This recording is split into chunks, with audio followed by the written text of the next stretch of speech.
York City, literally the backyard of Mike Santana, filled with a lot of people that are supporting the story of Mike Santana winning the TNA World Championship, and you don't pull the trigger. As you can tell, I just finished watching TNA Slammiversary, which was billed to be the biggest show of the year, the biggest show of the company's history. That's what they were billing it as. They made it seem like a huge deal.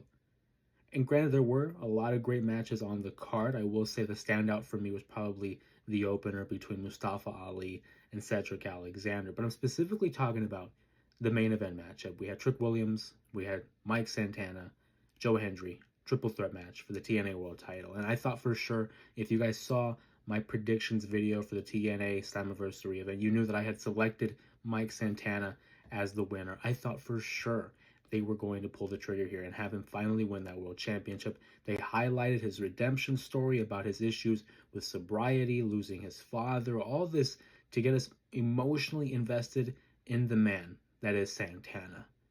And they don't pull the trigger. I get it. It's all about in the long run. Your heroes have to suffer before they can succeed. I totally understand that. But I look at it from this sense that it was in New York. It was the perfect setting.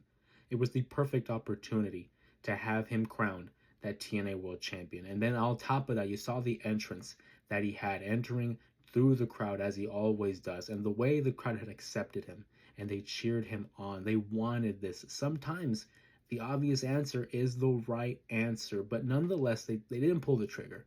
Trick Williams retains. He's still the TNA World Champion. Now, NXT has 2 stars as the TNA World Champion. Of course, Trick Williams, and then JC Jane had won the Knockouts title. By no means am I upset over the result of it. I'm still having questions about it, but I do think in the long run, we have to look at it from the big picture. As of right now, I would have had Mike Santana win, but if this is going to stretch out into something even bigger, I'll go ahead and reserve and wait to see what they have in store. But let me know in the comments down below what you think of the ending of TNA Slammiversary. Would you have already pulled the trigger on Mike Santana, or are you okay with Trick Williams as the TNA World Champion?